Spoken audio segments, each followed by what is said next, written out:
Coach, welcome in. And every year I got to ask you the numbers. How are we looking on the numbers of players this year? Freshmen, we have about 30, between 30 and 35. JV is about 30, varsity is 45.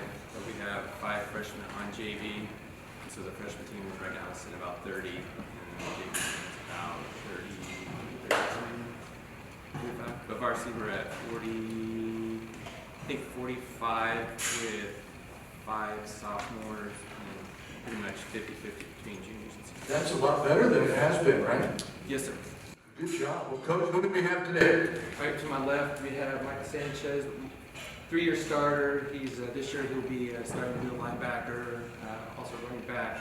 As a sophomore, he was outside starting linebacker. Last year, he was starting running back, and this year he'll be doing both. Carter Myers, to my right, 3-year starter, wide receiver, and then far right, Jacob Bonnie, starting right tackle for the past 3 years. To keep this going for the young guys that come up, what kind of leaders are the seniors? Well, I mean, sometimes we're like messing around and all that, but I gotta keep them like in check.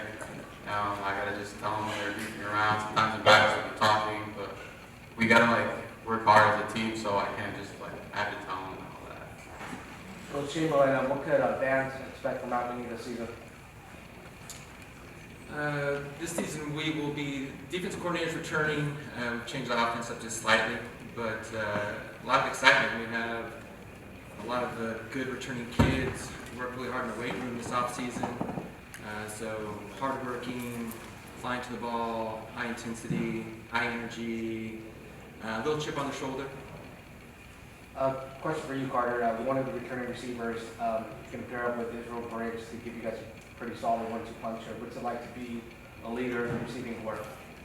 Yeah, we have a lot of good guys in our receiver group. It's a lot of talent, especially with Israel. I try to be the leader of the group and just try to coach everyone up, make sure that they understand every play and how to execute well and how to get the best out of them. Who's throwing the ball at you this year? We have our new quarterback, Micah Rodriguez, and we feel pretty comfortable with him and we'll be successful this year. Tell me about the tough schedule you guys have. Who do you open up against? Week 1, we played Tulare Union at home this year. Coach, how important is it to get that 1-0 with that victory to start the year? I mean, it's weird. One point win changes everything the whole week of practice. So tell me, to get off to a good start, how important it is for the Mount Whitney Pioneers? I think in football, it's always important because you only have 10 games. It's not like basketball or soccer or these other sports where you have like 35 games. You only have 10 games guaranteed, and so it's really important to win. And at the end of the day, if you're 9-1 and you win all your games by 1 point, no one remembers like, oh yeah, we won 9 games by 1 point. You just remember you won. So it doesn't really matter if it's 1 point or a bunch. It is really important. It's amazing how high school kids, though, they're right. That 1 point win changes everything the next Monday practice. Yes, sir. They come in with a little, their shoulders are higher. It's a better week of practice.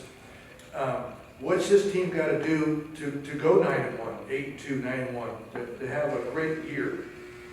Well, we have to play to our best ability each time. And I think what these guys learned over the summer is that you can't take it for granted. You can't go from 1 week where you play really well, and they've been able to, at least the leaders, have been able to identify the times where we practiced really well and warmed up really well, and then we played well, and then they've been able to retrospect, look back and like, hey, we played poorly, and why did we play poorly? And so we've gone back through and have been able to identify, okay, these are the reasons why we played poorly.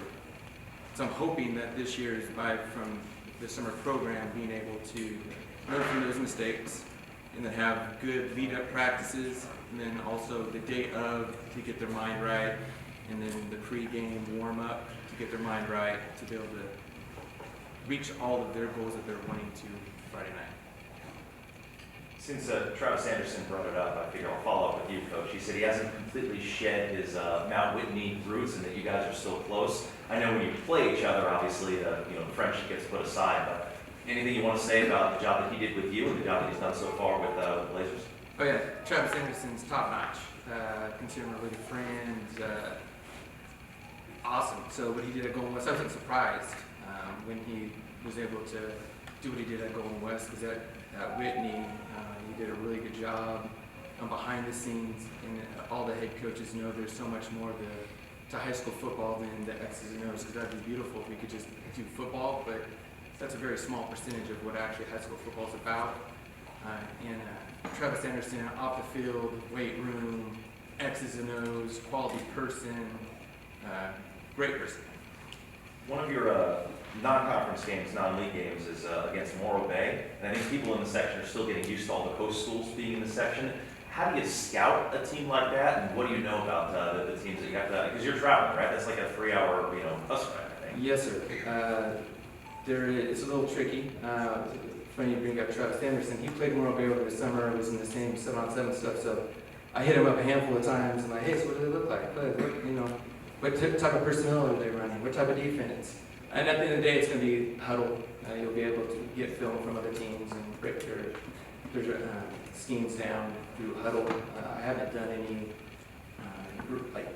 scouting up to this point in person.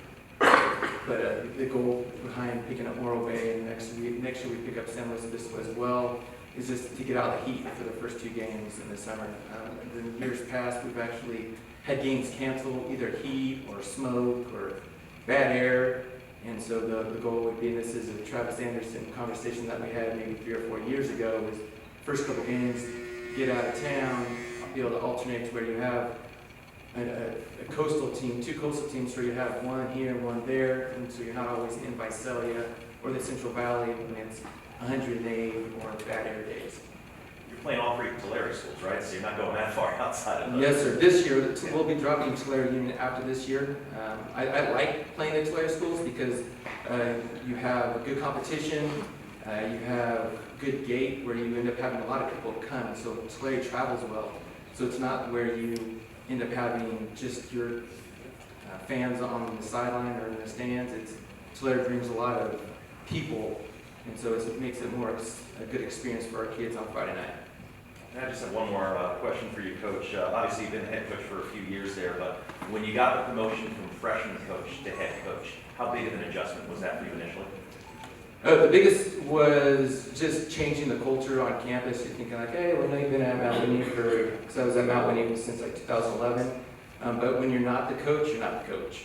And so you're with expectations and standards, I'm sure all the rest of the coaches in the room can contest to, is you having the kids have the same standard and expectation is huge. So that first year was like a hit in the face where kids, the residual effect of prior coaches, it was tough to get kids to actually come out like, no, these coaches did this or they promised this.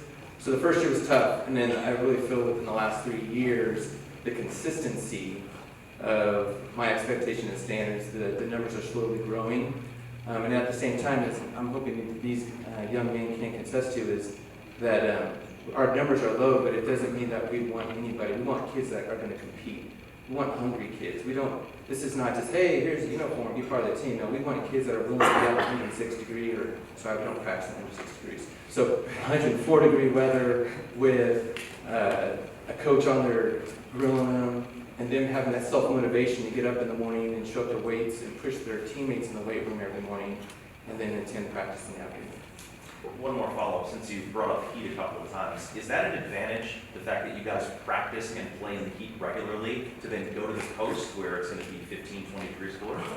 We're hoping. We're hoping. Thanks, sir.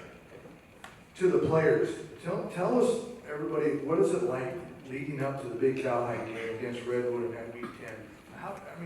Monday, Tuesday, Wednesday, is it a big thing getting ready for Friday night in that big game? Yes, it's a very big thing. On Thursdays, we would all go to one player's house, gather up around a campfire, share some stories about how we did and everything like that. The week of practice, yes, we do very big things for that. Practice hard as we can, give 100% effort, everything like that.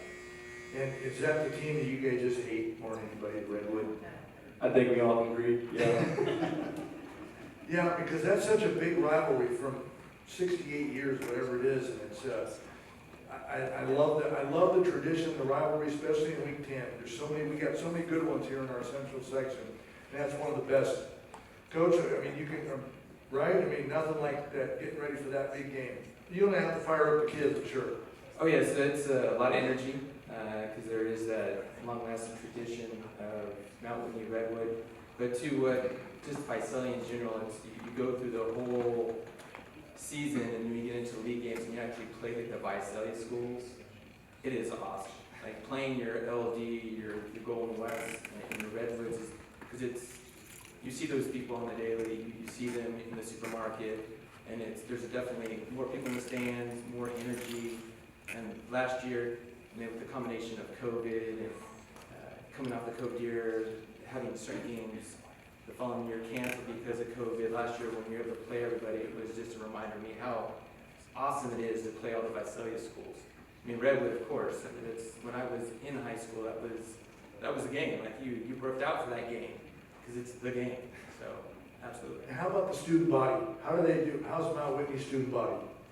Went for all the Friday night games. Do they fire you up? Yeah, the student body does a good job of just pitching in and getting the whole school rallied up to come out to our games and support us. They do a lot, setting up the stadiums with the posters and just making sure that it looks the best for us. The Fresno Clovis schools would be jealous of Mount Whitney's student body and all the Visalia student body. You guys are first class because I see some of the Clovis schools and nobody shows up. But you guys do a great job, and whatever you're doing, keep up the good work, and best of luck this year, Coach. Thank you. All right, anybody, anything else for them? So on the topic of cowhide, I know school's barely about to start and cowhide's all the way in October. Do you guys have a plan yet? Are you guys talking about cowhide yet and how you guys are maybe gonna bring back cowhide? We're just always like pumped up for cowhide and we're always ready. I mean, us three, we won cowhide 2 years ago, and I can't see why we can't do it again. Whitney, Coach Chandler, best of luck this year. Thank